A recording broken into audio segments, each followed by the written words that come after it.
So we're going to talk about science now, and we all have comfort levels around going back to work or not going back to work. And the intention of talking about the science is not really to scare you at all, but what we need to do is fully understand all of the risks involved of going back to work and how we can mitigate those risks and what the science has to tell us about where we need to go with our practices. And so just to kind of get everybody on the same page, we need to understand a little bit about the terms. The first thing is coronavirus disease 2019, or COVID-19 is the name of the disease.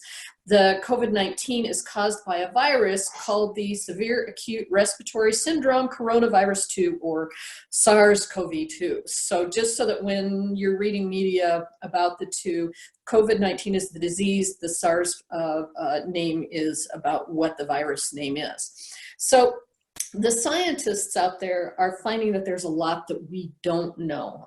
They thought they did, but now they don't, because the science is changing all the time because it's too early to know what's happening. So what I want to cover is some of the things that we do know.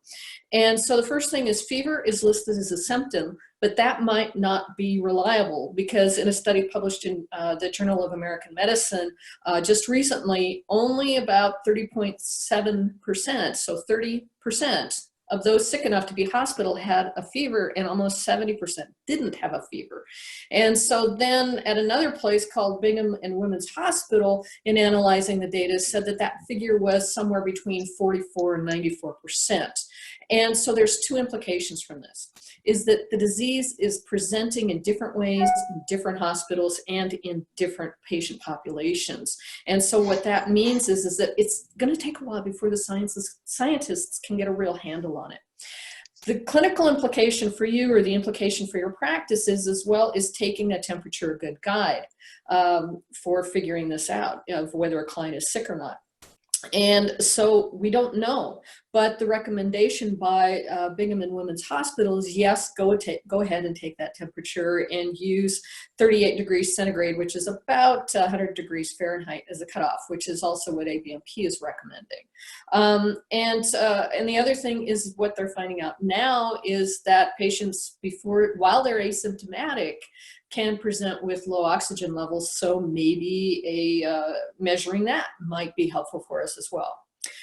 The next thing is that in the early stages, it was thought of as a respiratory disease or a lung problem, and now they're saying it affects every major organ system.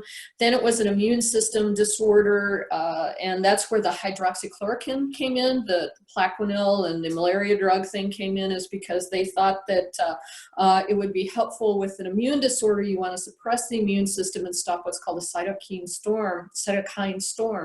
And that's what the immune drugs can do to that, or that hydroxychloroquine can do for that. And now what they're thinking is that it's a coagulation disorder. But the thing is we don't know. It could be all three or all four. We just don't know enough yet.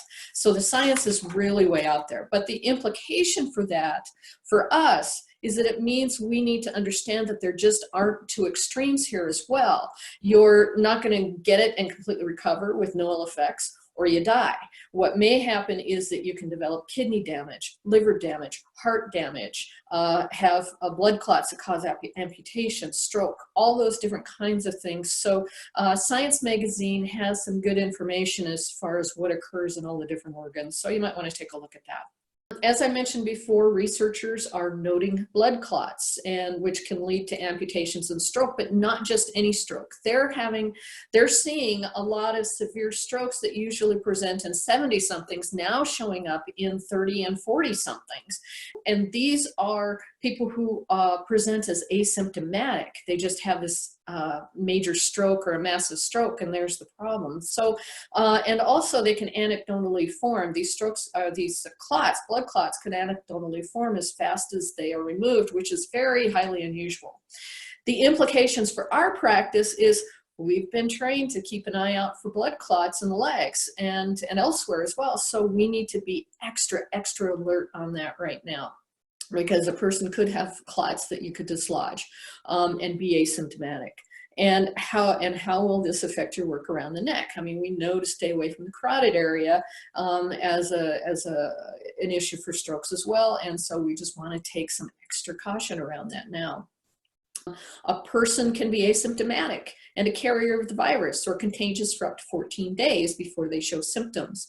The implication for practice there is you need to assume that every client has the virus unless they haven't left their home or haven't had any kind of company drop by. You know, how did they sanitize their groceries? Did they let things hang out in the garage, you know, when they got that box from Amazon for a day before they touched it or sanitized the box? Did they do good hand washing when they did that as well? So you may think you know your clients, but you don't know the history of anyone or anything they've come into contact with. So it's just use your precautions very carefully there. The other thing is the virus can stay in the air for up to 3 hours. And to clarify, there's a difference between aerosolized and airborne. So the virus stays in the air in an aerosolized form, but technically it's not airborne. So meaning that it floats around in the air. So when someone says that the virus isn't airborne, they are correct. They're technically correct on that. But the implications for us is that the virus attaches to micro droplets. It's expelled when we breathe, sneeze, cough, or spit. And so it's like when you see your breath in the winter. That's water vapor, and it's there all the time, but we see it in the winter because of the cold temperatures. So think about that as you're working on the person's head, because that breath will land on you and your breath will land on them. And you'll also need to make sure that you ventilate your room between clients. With regards to immunity, like with other diseases like the mumps, you know, we won't get it again once we've had it. Or like with the flu or cold, we're immune for a little while before we can get it again. With the COVID-19 virus, we don't know yet if someone has had COVID-19, whether or not they're immune from getting it again, or how soon it might be before they get reinfected, because there's just no data on that. What the implication for practice for that is that clients could get it again, which means we can assume that they're protected if they've already had it or think they've had it. So the precautions remain the same, that we assume that they haven't had it, okay, in terms of how we take care with our clients in the office. There's also a brand new symptoms list out there. The CDC recently changed their symptom list. Before it was fever, cough, and shortness of breath. Now there's a bunch more symptoms. And the implications for practice on that is that clients can present with muscle pain or headaches, which are reasons why people come to us. And so we just have to be aware of, you know, and use some discernment of figuring out, well, is this maybe a symptom of the disease, of COVID-19, or is it really the muscle aches and headaches that normally shows up on our doorsteps? Right. So the overview here that I've covered just covers just a few of the basic. There's a lot more out there going on with the disease, but it's really meant to give you an idea of what we're facing and to what to pay attention to. Right. I agree with you, Deb. I think that as this progresses, that we're going to see the different symptoms of this disease just as it develops. And I think that's one thing that we can do as massage therapists, is really to keep up on that, so that if our clients are presenting, you know, 6 of the 10 things, we can say, hang tight, reschedule, you know, something of that nature, where we can make the discernment of what our best care can be for our clients as they're presenting symptoms. And I'd like to just to ask or add, there's a lot of confusion about testing and how do people know they have COVID? And, you know, people are wondering, well, we don't have a lot of cases in our community, so are we not at risk with the science behind what you're talking about, Deb? What are your thoughts on that? Yeah, is that we just don't know. Because one of the things is that in the early days, there were just simply not enough tests to go around, and there still isn't really. So some of the criteria in the early days is you had to be just ready to be hospitalized and be hospitalized in order to get the test, or you had to show that you traveled within the last 14 days prior to your symptoms showing up.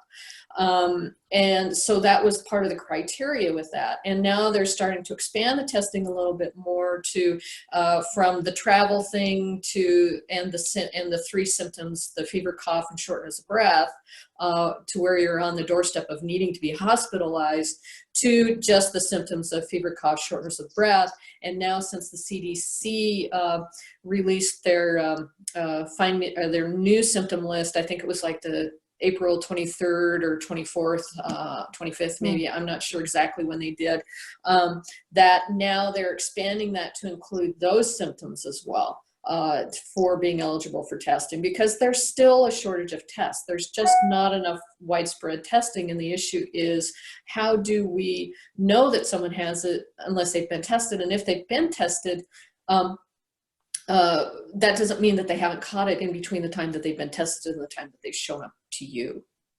Mm-hmm. We can't really compare this to the flu, but we have other comparisons. I keep comparing it to HIV, not numbers wise or anything like that, but like communicable disease and through this, right? Like, we didn't know with HIV, we didn't know the demographic of people. We didn't know how you could get it. We knew, like, you know, the process of HIV and the discovery of that epidemic is how we began to have this conversation in healthcare about communicable diseases. And that's how, in, what is it, 1983, 85, they came to the conclusion of having universal precautions. So, you know, universal precautions haven't been around since 1920, 1845. Like, this is just 35 years ago that we put these universal precautions into place because it was a bloodborne pathogen. So now that we've got a pathogen that is, well, we don't know what kind of pathogen it is, really. We know that it can be spread with aerosol, but we're trying to figure out what our best practice is for this type of pathogen. Mm-hmm. As this information's coming out, it's just important to know that it's going to change, and we have to keep up on it as a profession. And